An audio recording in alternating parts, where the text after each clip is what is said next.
Tensions rising between Thailand and Cambodia, with deadly clashes breaking out along the country's disputed border. And a warning that some of you may find these images that we are about to show you disturbing. Fighting erupted early in the morning near an ancient temple. Both sides have accused the other of firing first. Hours later, Thailand's military said it deployed fighter jets to target Cambodian military targets. Thai officials accuse Phnom Penh of retaliating by launching rockets into civilian areas, including a petrol station. They say 12 civilians have been killed in attacks, while Cambodia is yet to report any fatalities. Well, Ripley has more. A rocket slams into a 7-Eleven near a gas station in Thailand's Sisaket province. The Thai military says it was fired from Cambodia, just miles away. Local officials say the number of dead is expected to rise.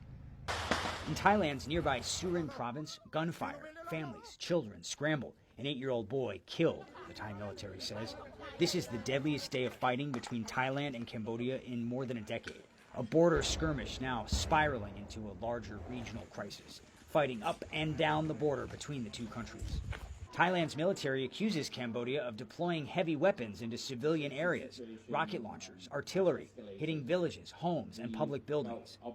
In response, Thailand sealed off all 508 miles of its border with Cambodia, raising fears of prolonged conflict. Diplomatic ties are unraveling, ambassadors recalled, Cambodia calling for an emergency UN Security Council meeting, accusing Thailand's far larger and better equipped army of brutal, barbaric aggression. Thai F-16s bombed Cambodian military outposts, Cambodia responding by attacking a Thai army base. Thailand insists it's acting in self-defense. They say a Thai soldier was wounded in a landmine explosion. Cambodia claims it's only responding to Thai provocations. Thailand's military is more than triple the size of Cambodia's, its air force among the most advanced in Southeast Asia. Cambodia has no fighter jets at all. Complicating matters, political turmoil in Thailand. Prime Minister Paetongtarn Shinawatra suspended last month for a leaked phone call with Cambodia's ex-leader Hun Sen, a longtime ally of her father, the former prime minister. In the call, she called the Cambodian strongman uncle and even appeared to criticize her own country's powerful military. That triggered anti-government protests and accusations of undermining national sovereignty. On the streets of Bangkok, many don't want war. They also say Thailand needs to show strength. I want it to end, but if we don't retaliate, they'll think we're weak, he says.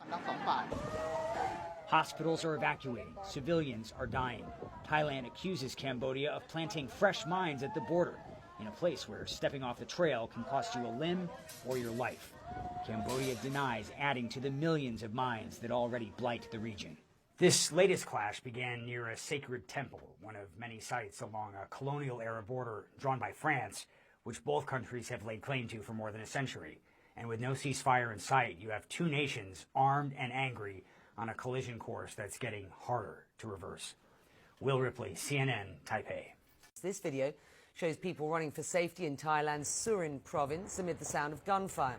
Thai officials say at least 11 civilians have so far been killed in the fighting. Well, for more on this, I'm joined by Ben Bland, who's director of the Asia-Pacific programme at Chatham House. And just walk us through this conflict. What's the history behind it?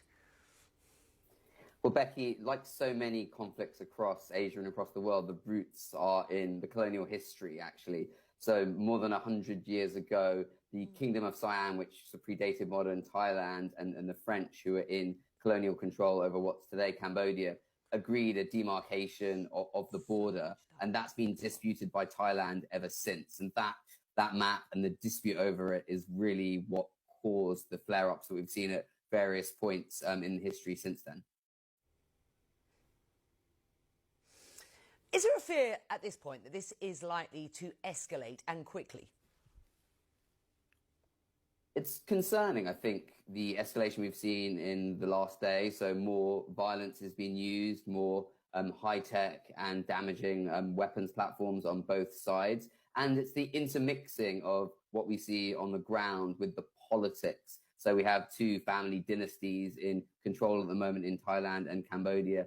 And there's quite a potentially toxic mix of the domestic politics, the nationalism in each country, and the escalation of violence. So that's really worrying. I guess the hope is that there is a pattern in the past of this happening, and both countries which do share a lot of economic and cultural and political similarities, having had a track record of being able to climb down. But right now, we're not seeing how that's going to happen. But the hope is that there are patterns from the past that would allow these two to step back.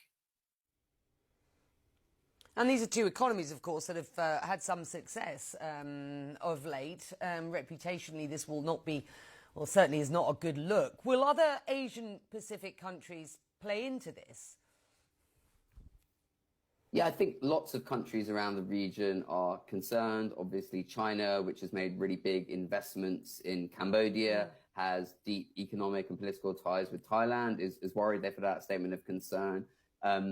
ASEAN, the regional body for Southeast Asia, which is currently chaired by Malaysia, has also raised concerns about this and called on both sides to de-escalate. We haven't seen anything more than that for now, because ASEAN and the Chinese government both adhere to this principle of non-interference. So I think they're now just hoping that calling for restraint will be enough, but we just don't know. And obviously with the escalation, there's a risk that things do get out of hand, at which point I think it would be helpful for pressure to come, either from Beijing or from ASEAN preferably. But as I said, given their preferences for non-interfering, I'm not sure that's going to happen.